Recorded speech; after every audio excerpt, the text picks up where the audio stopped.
नमस्कार. सात सा अजिंक्यतारा त्या या मालिकेतील आज हा 13वा भाग. फ्लॉरेन्सच्या दिशेनं आम्ही जात होतो. तिथपर्यंत आपण मागच्या भागात आलो होतो. आता पुढचा भाग. सगळ्यांनाच एकदा कधी मोटेल गाठतो असे झाल्याने 15-20 मिनिटात आमची बस हलली. हे पिसाचं मनोरम. फ्लॉरेन्स शहरातून बाहेर पडून पलीकडच्या बाजूला 20 किलोमीटरवर नियोजित मोटेल होते. पण उशिरात उशीर म्हणून लिओ रस्ता थोडासा चुकला. ही थोडीशी चूक म्हणजे चांगली अर्ध्या तासाची नगर प्रदक्षिणाच झाली. ही प्रदक्षिणा घालून आम्ही मोटेल मायकेल अँजेलोला पोचलो तेव्हा रात्रीचे 9 वाजले होते. मायकेल अँजेलो म्हणजे मध्ययुगीन थोर कलावंत. शिल्पकला, चित्रकला यातील त्याचे ज्ञान आणि कला म्हणजे केवळ अद्वितीय. फ्लॉरेन्सच्या भेटीत त्याची शिल्पे पाहण्याचा योग होता. आपल्याकडेही पूर्वी जाहिरात म्हणून उत्पादित वस्तूंना प्रसिद्ध मोठ्या व्यक्तीचे नाव देण्याचा प्रघात होता. जसे पूर्वी शिवाजी विडी होती किंवा राणा प्रताप हिंग. पण सरकारने नियम केल्याने अशी नावे देणे बंद झाले. तसे नियम अजून इटालीत झालेले दिसत नाहीत. अन्यथा त्या जगन्मान्य शिल्पकाराचे नाव मोटेलला जोडले गेले नसते. मोटेल ही एक वेगळीच संस्था आहे. मोठ्या गावाच्या बाहेर 30-35 खोल्यांची सोयीत कोणतीही कमतरता नाही, पण दिखावा कमी. शिवाय शहराबाहेर असल्याने जागांच्या किमती, इमारतींचा खर्च आणि व्यवस्थापन खर्च कमी व म्हणून माफक दरात सर्व सोयी उपलब्ध. आमचा एक मित्र आहे, त्याला नेहमी प्रवास करावा लागतो. कोणत्याही गावात साधारण चांगल्या हॉटेलमध्ये उतरायचे म्हणजे 100 रुपये भाडे द्यावे लागते. तेव्हा 100 होते, आता 500 रुपये होतं साधारण. ते द्यायची त्याची इच्छा नसते. तो म्हणतो, आपल्याला काय लागते? शांत झोप, स्वच्छ खोली आणि स्वच्छतागृह. मग खोलीत गालिचा असला काय किंवा शहाबादी फरशी असली काय, आपल्याला काय फरक पडतोय? म्हणून मग तो ज्या शहरात जायचं आहे त्याच्या अलीकडे 5-10 मैलावर इन्स्पेक्शन बंगला असेल तिथेच मुक्काम टाकतो. 10-15 रुपयात काम भागते. शिवाय सर्व बंगला तुमच्या मालकीचा. म्हणजे सातेरात काम आहे तर अतिथचा नाहीतर उडतरचा बंगला गाठायचा. सकाळी उठून आवरले की 15 मिनिटात साताऱ्यात हजर. याला तो इन्स्पेक्शन बंगला फॉर्म्युला म्हणतो. आता तर इन्स्पेक्शन बंगले सगळेच संपलेले आहेत आणि ही चांगली सोय ब्रिटिशांनी आपल्याकडे केली. ती प्रवाशांना अतिशय उपयुक्त ठरणारी, शिवाय सरकारी कार्यालयात जेव्हा कॅम्प होईल त्यालाही उपयोगी पडणारी, पण ती आता नष्टच झालेली आहे. आज मी 21 साली बोलतो तेव्हा. मला वाटते त्या इन्स्पेक्शन मला फॉर्म्युला तो म्हणायचा, त्या धर्तीवर मला वाटते मोटेल फॉर्म्युला आपल्याकडे सुद्धा आवश्यक आणि अनुकरणीय आहे. असं मी हे 95 साली ऑब्झर्व केलं, तर 85 साली माफ करा. आणि आता काही ठिकाणी ते सुरूही झालेलं आहे 21 साली. हे मोटेल अर्थातच चांगले होते. नेहमीच्या 3-5 स्टार हॉटेलमधील लिफ्ट, स्विमिंग पूल, कार्पेट सोडले तर बाकी स्वच्छता, आकर्षकता तशीच होती. शिवाय रात्रीचे 10 वाजले होते तरी त्यांनी विचारणे शक्य झाले तसे का होईना, पण प्रेमाने डिनरही दिले. त्यामुळे असेल कदाचित, पण मोटेलला मायकेल अँजेलोचे नाव दिल्याबद्दलचा माझा रोष थोडा कमी झाला. 2च मजल्यांची इमारत होती, मोठी देखणी. समोरूनच वाहणारा हायवे आणि त्याच्या पलीकडे मक्याची शेती आणि द्राक्षबागा असा रम्य परिसर होता. 4 घास पोटात गेल्यावर सगळ्यांच्या जीवास सायलावला. कोणाला पत्ते खायची लहर आली तर कोणी टीव्हीकडे वळले. मोटेलमध्ये बस पार्क करतानाच मी पार्किंग लॉट पाहिला होता. एखाद्या झकास प्रशस्त अंगणासारखा तो दिसत होता. तेव्हा मी आणि पत्नीने शतपावलीसाठी तिकडेच मोर्चा वळवला. बूट मोजे काढून अनवाणी पायाने फिरताना फार बरे वाटत होते. बोलता बोलता घरचा विषय निघाला. मुलांना घरी ठेवून आम्ही सातारा सोडला. त्याला 12-13 दिवस होऊन गेले ते. मुलांच्या आठवणीचा चेहरा गोरामोरा झाला. मी मारे आणत असलो तरी त्या क्षणी मनातून हळवाच झालो होतो. कसा तरी विषय बदलून गप्पा मायकेल अँजेलो व आपण उद्या पाहणाऱ्या त्याच्या कलाकृती यांच्यावर आणल्या आणि पावले माघारी मोटेलच्या खोलीकडे वळवली. हॉटेल असो की मोटेल, सर्व प्रवासात आम्हाला निद्रासुख व्यवस्थित मिळत होते. मुख्यतः डासांच्या अनुपस्थितीमुळे ही कृपा. महाराष्ट्रात आपल्याला डासांची अशी काही सवय झाली आहे की जणू त्यांच्या गुणगुणण्याने अंगाईकी टाळवले जाते. पण परदेशात कमालीची स्वच्छ असल्याने बहुतेक तेथून डासांचे पूर्ण उच्चाटन झाले असावे. सकाळी नेहमीसारखे ब्रेकफास्ट वगैरे आटपून 8 वाजता सामान सुमानासह ते मोटेल सोडायचे होते. आमच्यापैकी अनेकांनी आंघोळीची गोळी घेऊनच पॅकिंग उरकले होते. सामान बसमध्ये टाकून आम्ही ब्रेकफास्टला बसलो. घसघशीत ब्रेकफास्टच्या जोडीला कोणाला हवीच असेल तर वाईनही ठेवली होती, पण पाण्याचा मात्र पत्ता नव्हता. पाणी अगदी जरुरीपुरते आणि कोणी मागितले तरच द्यायची प्रथा होती. पाण्यावरून विषय निघाला. मुक्कामात खोलीतसुद्धा पाण्याने थर्मास ठेवले नव्हते. त्यामुळे आपल्यासारख्या उठता बसता पाणी प्यायची सवय असलेल्यांची पंचायत. अशावेळी आम्ही चक्क बेसिनच्या नळाला येणारे पाणी पित असू. इटालीत जे पाश्चिमात्य प्रवासी येतात त्यांनी इटालियन पाणी शुद्ध नाही असं खूप भाऊ केला आहे. आमचा गाईड लिओनेही टॅप वॉटर पिऊ नका असे आम्हाला अनेकदा बजावून सांगितले होते. पण आमची चर्चा सुरू असताना दुर्दैवाने लिओ शेजारच्याच टेबलवर बसून आमची ती नळाचं पाणी प्यायल्याची कबुली ऐकत होता. आमचे बोलणे पुरे व्हायचा अवकाश त्याने बसच्या किल्ल्या खिशातून काढून आमच्या पुढ्यात आदळल्या आणि खेकसला, तुम्हाला माझे जर ऐकायचे नसेल तर तुम्हीच बस घ्या, टूर करा, काय वाटेल ते करा, मी इथून पुढे नेत नाही. लिओ म्हणजे आमचा ड्रायव्हर बसचा. लिओचा तो प्रचंड देह गर्जना करत उभा राहिल्यावर एकदमच खळबळ माजली. मग अस्मादिकांनी इन्कम टॅक्स प्रॅक्टिसमध्ये सर्व चातुर्यपणा लावून युक्तिवाद केला की आम्ही तसे गमतीने म्हणालो, नळाचे पाणी प्रत्यक्षात कसे बरं पिऊ. लिओची सुदैवाने समजूत पटली. लिओचे म्हणणे बरोबर होते. अशा पाण्याने जर 1-2 प्रवासी आजारी पडले तर सर्व स्ट्रीपवर परिणाम झाला असता. पण त्याला बिचाराला सातारकरांचे पाणी काय समजणार. आम्ही सातारकर कासचे गढूळ पाणी इतके वर्षे पित होतो. हे 85 सालची गोष्ट आहे. आता ते फिल्टर होऊन येते, पण गेल्या अनेक वर्षात त्या पाण्यातून माती, जलचर अशा अनेक गोष्टी आमच्या पोटाने पचवल्या आहेत.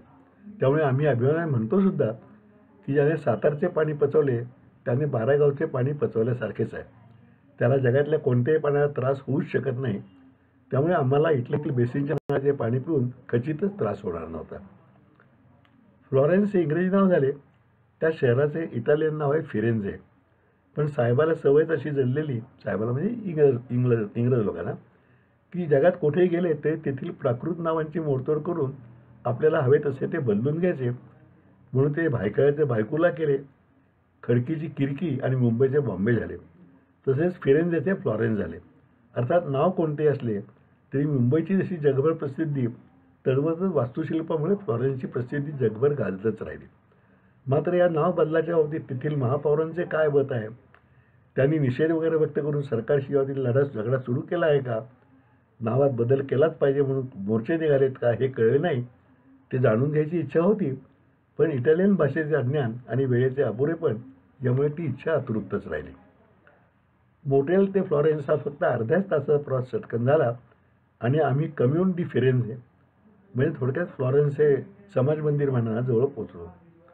फ्लॉरेन्स शहराची सैर पैदलच करायची होती, कारण अंतर विशेष नव्हते. बघण्यासारख्या सर्व गोष्टी जवळजवळ होत्या. त्या स्थलदर्शनासाठी आमची तिथली लोकल गाईड होती कॅथरीन, व ती तिथल्या लेदर गुड्सच्या फॅक्टरीत आम्हाला भेटणं असे ठरले होते. इटालीतील ललना सौंदर्यवती म्हणून प्रसिद्ध आहेत.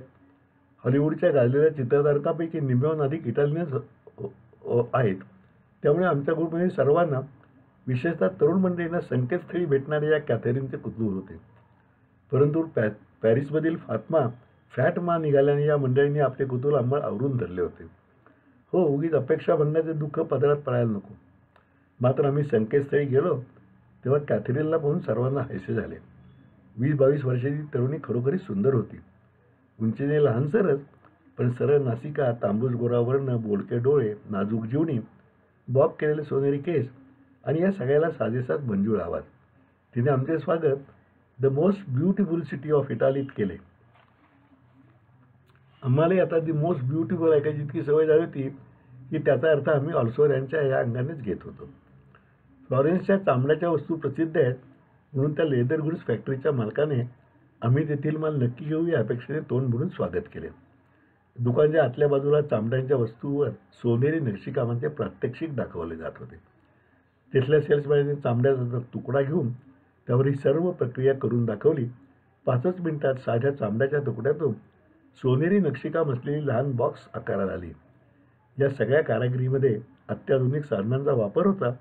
त्याला इंग्रजी बोलता येत नव्हते, म्हणून त्या प्रात्यक्षिकाला एखाद्या चांगल्या नटाला संवादासाठी उसना आवाज द्यावा, त्याप्रमाणे इंग्रजीतील रेकॉर्डेड कॅसेटची कॉमेंटरीची जोड होती. आम्ही सर्वांनी या प्रात्यक्षिकाला मनापासून दाद दिली. ती दाद ऐकून कधी त्याला आम्ही चांगली खरेदी करू असं वाटले असेल, पण मुळात चामड्याच्या वस्तू भारतात इतक्या स्वस्त कुठेच नाहीत. त्यामुळे तेथील वस्तूंच्या किमती व आमचे अंदाज यांचा मेळ बसणे शक्य नव्हते. पण तरीही त्याला काय वाटेल म्हणून आम्ही कुठे स्वतःतली कीचेन किंवा रायटिंग पॅड घेऊन त्याची बोहणी केली. आमच्या ग्रुपच्या संख्येच्या मानाने ती लक्षावधी लिरांची खरेदी असली तरी डॉलरमध्ये फारच कमी होती. त्यामुळे पुन्हा एकदा भारतीय टूर आली तर ज्या गावच्या बोरी त्याच गावच्या बाभळी असे म्हणून तो दुकानदार प्रात्यक्षिक तरी दाखवेल की नाही अशी शंका माझ्या मनाला चाटून गेली. खरेदीचा एकूण रागरंग बघून कॅथरीनने मंडळी बाहेर काढली व वास्तुशिल्पाकडे मोर्चा वळवला. पहिले शिल्प होते सांता क्रिस्टो चर्च. मराठीत भाषांतर करायचे झाले तर पवित्र क्रुसाचे चर्च असेही त्याला म्हणता येईल. चर्चची दर्शनी बाजू जरी आधुनिक वाटत असली तरी प्रत्यक्षात ते सन 1200 मध्ये बांधलेले होते. पवित्र क्रुसाचा एक तुकडा येथे आणण्यात आला होता अशी कल्पना असल्यामुळे त्याला हे नाव पडले. या चर्चचे वैशिष्ट्य असे की पूर्वी शहरातील प्रांतातील प्रतिष्ठित नामवंत व्यक्तींचे दफन या चर्चच्या आवारात केले जात असे. पण पुढे धर्मसत्तेने या प्रथेचा उपयोग पैसे उकळण्यासाठी केल्याने नंतर ही प्रथा बंद झाली म्हणे. चर्चचा अंतर्भाग सुमारे 250 फूट लांब व 100 फूट रुंदीचा होता. खाली गुळगुळीत संगमरवर, समोर वेदी आणि त्यावर ख्रिस्ताची मूर्ती होती. वर अर्धवर्तुळाकार घुमट, दोन्ही बाजूला ज्यांच्या टोम्स होत्या त्यांची नावे त्यावरील संगमरवरी पाट्यावर कोरलेली होती. त्यामध्ये 2 टोम्स अतिशय लक्षवेधी होत्या. एक होती आधुनिक भौतिकशास्त्राचा जनक गॅलिलिओची व दुसरी होती कलामहर्षी मायकेल अँजेलोची. टोम म्हणजे आपली थडगं, त्याला साध्या भाषेत म्हणून. ते महामानव येथे चिरनिद्रा घेत होते. सारे वातावरण कसे शांत पवित्र होते. आमच्याबरोबर मद्रासचे डॉक्टर पद्मनाभन होते. त्यांनी जरी फिजिक्समध्ये डॉक्टरेट मिळवली होती तरीही आपली भावुकता अजून जपली होती. कॅथरीनने गॅलिलिओची टोम दाखवताच हे साठीचे ग्रस्त तुरुतुरू चालत तेथे गेले व एखाद्या वारकऱ्याने पंढरीच्या पायावर डोके टेकावे त्याप्रमाणे त्यांनी त्या टोमच्या संगमरवरी पाठीवर आपला माथा टेकला. त्यांच्या भावना उचंबून आल्या आणि डोळ्यावाटे अश्रुधारा सुरू झाल्या. दक्षिणेतील लोक म्हणजे दक्षिण भारतातील लोक भावुक व भाविक असतात असे मी ऐकून होतो. पण तो भावनेचा आणि श्रद्धेचा उमळा पाहून आम्हा सर्वांचीच अंतःकरणे भारावली. डॉक्टर भावपूर्ण आवाजात म्हणाले, फिजिक्सच्या पांडुरंगाचे आम्ही केवळ वारकरी आहोत. त्याच्याच नावावर ज्ञानावर आम्ही जगतोय. सगळ्या युरोपच्या ट्रीपमध्ये या प्रसंगाचे महत्त्व माझ्या लेखी जास्त आहे. पाश्चिमात्य भूमीवर विज्ञानाच्या महामानवाला एका भारतीय भक्ताने अर्पिलेली भावांजली भोवतालच्या सर्वांना चटका लावणारी होती. मीही तसा व्यवहारी मनुष्य आहे, पण अशा क्षणी वाटते की श्रद्धेपुढे सारे व्यवहार आणि तर्कशास्त्र नक्कीच पांगळे होते. मी मग सश्रद्ध होता येत नसले तरी ती भावना तरी आपल्या हृदयाला भिडू शकते याचेच समाधान मानून घेतले. बाहेर पडलो आणि सिनोरिओ चौक गाठला. या चौकात सिनोरी पॅलेस, त्याच्या एका बाजूला कारंजे आहे, त्यात नेपच्यूनचे शिल्प कोरले आहे. अम्मा नाती या शिल्पकाराने 16व्या शतकात ही रेखीव मूर्ती व कारंजे घडवले आहे. त्या शिल्पाची नग्नता कोठे जाणवत नव्हती इतके ते सुरेख व सफाईदार आहे. बाजूलाच 13व्या शतकातील सिनोरिया राजवाडा आहे. त्याच्याही दारात दोन्ही बाजूला 2 पूर्णाकृती शिल्पे आहेत. या सगळ्या शिल्पांनी त्या चौकाला एक वेगळीच डूब दिली आहे. तिथून थोड्याच अंतरावर मायकेल अँजेलो चौक आहे. त्या प्रशस्त चौकाच्या मध्यभागी मायकेल अँजेलोचे जगप्रसिद्ध शिल्प डेव्हिडची प्रतिकृती आहे. फ्लॉरेन्सचे दुसरे वैशिष्ट्य किंवा आवश्यक लक्षण म्हणजे शहराच्या मध्यभागी असलेली लाल रंगाची घुमटी. या घुमटीला क्युपोला म्हणतात. शहराच्या कुठल्याही भागातून ती उठून दिसते. जशी सातारची खूण अजिंक्यतारा तशी क्युपोला ही फ्लॉरेन्सची खूण समजतात. तिथल्या रोटरी क्लबमध्ये जाण्याचा योग आला नाही, परंतु त्या रोटरी क्लबच्या फ्लॅगवर नक्की क्युपोलाचे चित्र असेल अशी मला खात्री आहे. क्युपोलाच्या शेजारीच एक आर्ट गॅलरी आहे. तेथे अनेक उत्तमोत्तम चित्रकारांची चित्रे व शिल्पाकृती मांडलेल्या आहेत. हे सगळे पाहता पाहता मध्यान्ह टळून गेली होती. कलेचा आस्वाद घेता घेता भुकेची जाणीव हळूहळू व्हायला लागली होती. परत चालत समाज मंदिर गाठले आणि बसने फ्लॉरेन्स सोडले. गावाबाहेर पडल्यावर आमच्यासारख्या उत्साही लोकांना फ्लॉरेन्सचे छायाचित्र टिपता यावे म्हणून लिओने रसिकता दाखवून बस 5 मिनिटे थांबवली. फ्लॉरेन्सचे शिल्प कॅमेऱ्यात साठवून आम्ही सगळे परत निघालो. मनात तिथल्या चित्रकृती, शिल्पकृती, गॅलिलिओ, मायकेल अँजेलो यांच्या स्मृती तरळत होत्या. त्यातही डॉक्टर पद्मनाभन यांच्या भावकल्लोळाच्या विलक्षण आठवणींनी मन भरून आले होते. हे सगळे आयुष्यभर न विसरण्यासारखे होते. पण मुक्कामाला रोम गाठायचे होते. त्यामुळे रोमच्या रस्त्यावर निघताना त्यामुळे या सुखस्मृती थोड्या मागे सारून वरकरणी म्हणावे लागत होते, गुड बाय फ्लॉरेन्स. आज इथे थांबूया. उद्या रोमपासून सुरुवात करूया. तोपर्यंत नमस्कार.